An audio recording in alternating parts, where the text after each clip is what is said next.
Di sini katanya akan membuat POC yang bahan pertama, yaitu bahan utamanya adalah leri. Ini barangnya. Ini adalah air nanas. Serai, tolong Mbak dikeprek serainya, dikupasi, dikeprekin ya. Ini adalah salam. Ini adalah kunyit, laos, MP4 dan molase.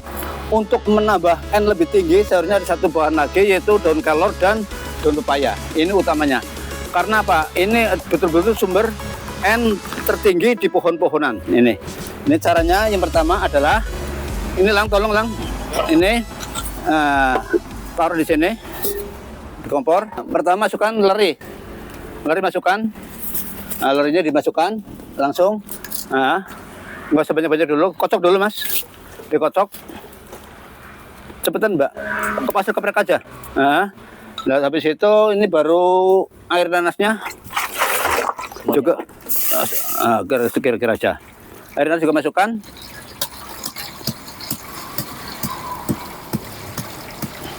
Udah cukup segitu dulu aja. Nah, berikutnya adalah bahan utama, nutrisinya pohonan adalah kunyit. Nah, ini kunyitnya masuk. Kunyit masuk. Kunyit masuk ini adalah laos. Gunanya untuk mengusir jamur, mematukan jamur-jamurnya. Laosnya masuk.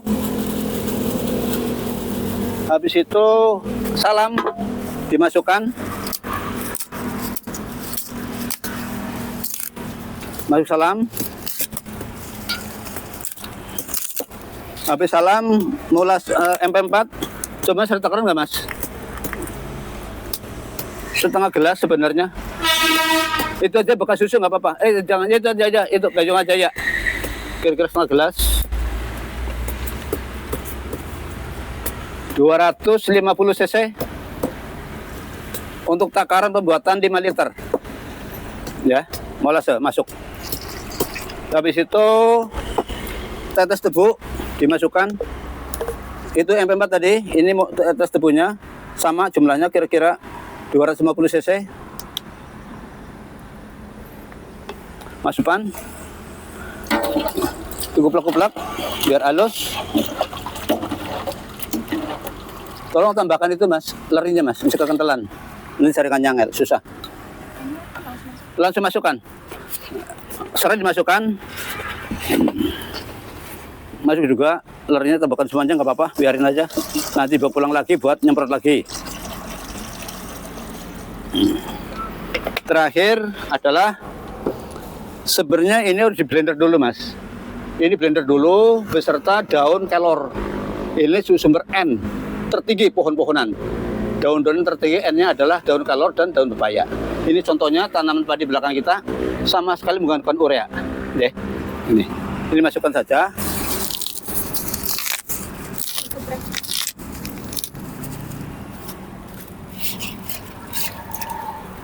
Masih tambah air kira-kira 5 liter. Nanti jadinya seperti ini.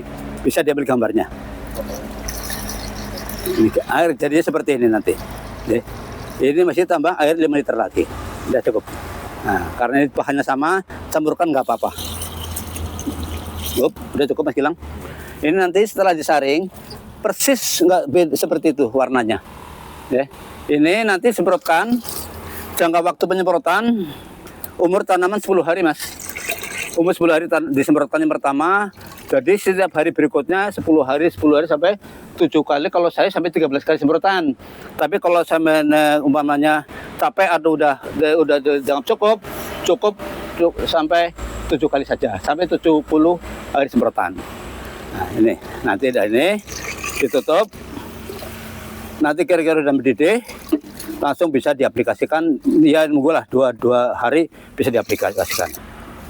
Nunggu. Ini karena sudah udah mulai bunting. Ini kan solar sebenarnya ini udah ada istilahnya tambahan nutrisi untuk pengisian bulir padi. Jadi menggunakan cukup bisa 1 liter, 1 gayung. Ya, seharusnya kalau memang umur pertama itu cukup cuma 1 gelas 250 cc.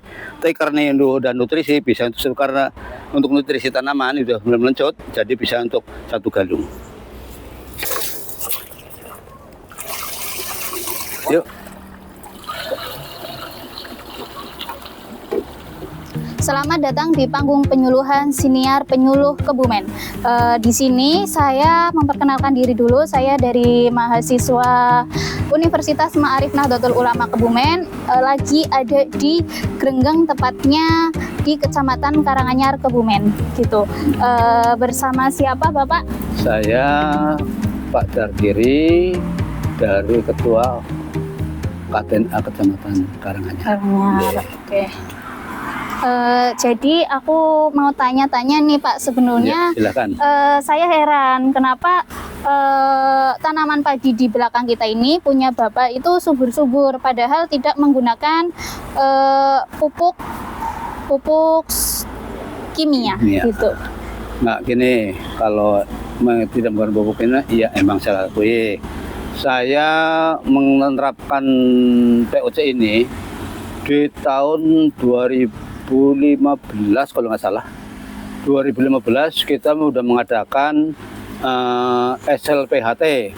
Waktu itu yang sasarannya 2015 adalah SLPHT tikus. Jadi kita selain sebelum membuat POC ini, kita membuat SLPHT tikus dulu, membuat pil KP tikus, juga membuat pil perontok tikus, gigi tikus. Itu nanti saya berikutnya nanti di apa namanya istilah di apa ya pesnapnya nanti lah ya, itu di pesnap ada cara-caranya itu untuk itunya yang pertama. Yang keduanya, setelah kita nanti mempelajari beberapa kali percobaan, kalau saya terus terang Mbak, saya nggak mau istilahnya langsung ini enggak. Kalau saya coba ini, coba aplikasi kandangan ini, campur ini lagi. Saya amati tiap minggu, saya ke sawah pasti saya amatin semua tanaman saya. Oh ini ada ini seperti ini, oh pertumbuhan kok kurang kayak gini, hijaunya kurang gini. Kenapa? Karena saya memilih hijau seperti ini, karena hijau itu menggunakan urea tanpa sekali menggunakan kimia. Karena kita menghadapkan istilahnya menghendaki taman padi ini hijaunya seperti ini, bukan yang sampai hitam-hitam kayak tetangga-tetangga. Saya nggak mau. Karena apa? Selain ini udah sehat, Ya. karena kita mengharapkan hasilnya untuk makan kita sendiri. Nah, kembali ke masalah POC lagi tadi. Di tahun 2015 kita dengan Pak masih seniornya Pak Eko, itu ada Pak Made, terutama itu galak sekali sama saya, terus terang aja galak sekali. Tapi galaknya bukan galak kejam, enggak. Pokoknya sedih gembel sama Pak Made, sedih terus harus bisa gitu. Jangan selalu mengandalkan katanya di sana seperti ini, katanya di sini. Kalau katanya belum tentu ada. Tapi kita buktinya, sekarang kita buktinya gini, ya kan?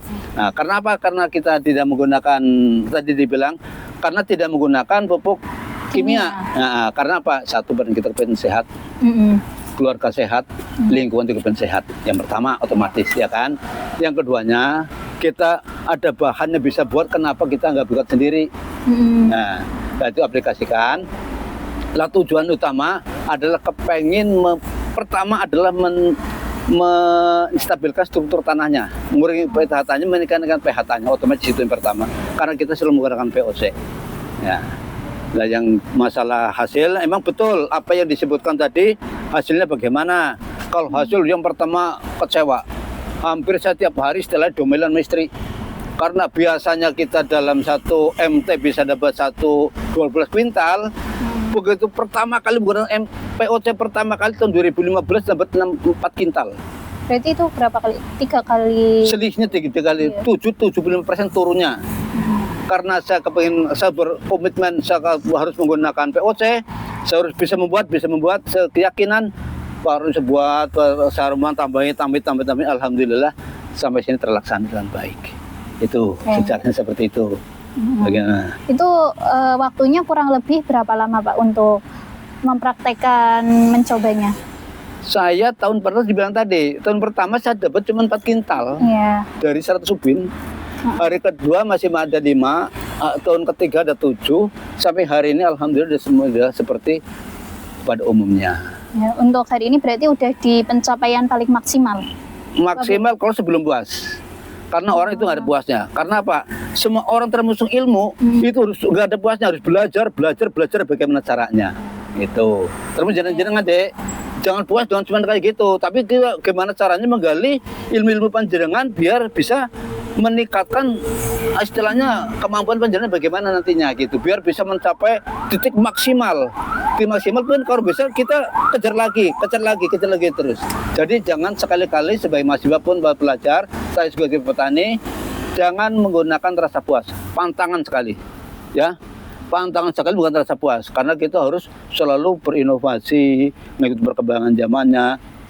Tapi kalau tutup tanaman ini udah saya cukup, ini tetap belum cukup, masih akan saya dengarkan lagi. Nanti mungkin tambah apa, kurangin apa, itu seperti itu. Karena kita bukannya kayak jenengan petani yang selalu menggunakan istilah metode, teori, praktek. Nah itu kalau saya sampai ke situ, karena saya petani kuluk, ya. Petani kuluk biasanya titen, Mbak. Jadi kita tanya, oh hari ini tanduran saya seperti ini. Ini kemarin sempat pertama kali pakai drone, ya Mas Eko ya? Iya, Bang. Pakai drone itu takaran sebandingkan seharusnya dapat nyemprot kali 3 kali, saya semprot sekali. Hasilnya seperti ini. Ini baru nyemprot tadi. Oh. Itu. Untuk kalau boleh tahu bahan-bahan sama alatnya yang dibutuhin apa aja? Nah, mungkin jangan tadi memeriksa di praktek pertamanya. Yang pertama otomatis tadi udah dibuat dari Mas ya, cukup ya. Udah. Cuman kurang daun kelor sama asam amino. Tapi kalau bahan-bahan yang masih banyak, kekurangan masih banyak Mas. Ada peso, ada talenan, ada geprekan, ada ulekan, ada tumbukan, itu harus ada semua. Ada parut, gitu kan, ada saringan, itu kan belum disiapkan. Karena tadi judulnya kan udah siapkan, udah siap. Jadi kalau tadi sebenarnya kalau mau praktik di rumah, di lokasi rumah atau itu siapkan semuanya. Dari marutnya sampai jadi gitu. Oke. Kalau pakai pupuk kimia kan simbol ya Pak? Betul. Tetapi kalau misalnya pakai POC seperti ini mungkin lebih mahalnya di alat awalnya ya Pak? Apa gimana? Sebenarnya kalau alat nggak ada yang mahal. Ibarat bahasa Jawanya nyepak dupak. Laos di kebun banyak, ya kan? Kunyit asal mau ngambil, apa namanya? Salam. Tinggal mutes. Serai itu banyak sekali, tinggal ngambil, nggak dia mahal. Oh, berarti yang mahal cuma satu Mbak, gelem apora. Nah itu berarti itu tekad sama waktunya. Nah makanya saya terus terang aja yang buat pilihan saya, mohon maaf ya, bukan dipromosi. Ini mereknya merek Rabeboh. Mungkin jangan lihat di itu beberapa semprotan saya kalau ngeliat di TikTok. Merek Rabeboh pasti ada Rabebohnya. Oh, berarti udah di order, Pak? Udah banyak, Mas. Orderannya udah banyak. Alhamdulillah. Mereknya Rabeboh. Ya. Jadi Rabeboh tujuannya apa? Kalau kita Rabeboh otomatis kita semangat. Itu sampaikan. Terima kasih. Ada lagi? Mau tanya lagi untuk takarannya. Takaran ya. Aduh, takaran itu kalau pemula, kalau seperti yang punya saya ini, satu tangki ini cukup 1 gelas aqua 250 cc. Yang pertama. Sampai kalau itu sampai 250 cc cukup. Ini posen yang itu yang udah jadi itu. Itu yang udah jadi. Kayak gitu bentuknya nanti kayak seperti itu. Itu kobonya wangi karena ada molase dan MP4-nya. Ada yang tanya, Mas, apa MP4 digodok orang mati? Angger mati apa ora kurang ngerti, Mas. Yang penting aku buktian tantiten, nyatanya tanduranku apik. Jadi aku pikir orang mati. Siapa karena nanti kalau udah dingin, insya Allah karena ini udah ada molase, ada gula Jawa segala macam, yakin insya Allah kayak akan hidup lagi kembali. Boleh buktikan. Sekarang jenengan yang nggak boleh. Itu tadi ada yang dari pertanian apa Mas Eko ya? Ada yang pertanian kemarin. Itu yang dari apa yang kintilan pupuk organik. Nah itu mungkin nggak diolah seperti saja. Itu juga bingung kok bisa kembar cara aplikasiannya. Itu mungkin ya nanti bisa rencana seberapa kali berapa ada tukang pupuk jual ke saya, ke POC saya ngajakin dem. Belum ada yang mau. Wah, nggak ada program, Mas. PI sendiri nggak mau. Belum ada program di atasan. Termasuk dari Maxi apa ya? Maxi nggak mau juga. Nah, ini tantangan dari PT kemarin. Mau, aku serg banget. Berapa jumlahnya satu turun tuh ikutin. Jadi kita kalau seorang petani, Yang penting satu kuncinya, semangat, semangat, dan semangat. Insya Allah sukses. Terima kasih. Mau tanya lagi Pak, Boleh. boleh ya? Untuk waktu penyemprotannya tadi kan Waktu penyemprotan untuk ya. sasarannya. Nih, mohon maaf, saya mundur sedikit ya. Ya, jadi boleh Saya copot, dibedain. copot ya, copot ya. Kayak orang yang biasanya nyemprot seperti apa, yang salah benernya gimana? Nih, pohon padi, ini kan pohon padi, ya Mas. Pada umumnya nyemprot padi dilaksanakan jam 6:30 sampai jam 9. Karena apa? Kelopak mulut daun itu kan berada di bawah. Sini. Ini jam 6:30 sampai jam 9. Ini lagi terbuka kelopak itunya, mulut daunnya. Ya, Jangan sininya. Nah, makanya nyemprot itu kebanyakan orang kan dari atas kayak gini. Ya. Kalau saya dibilangin itu salah nyemprot kayak gitu. Karena akan jatuhnya di sini, akan jatuh ke bawah.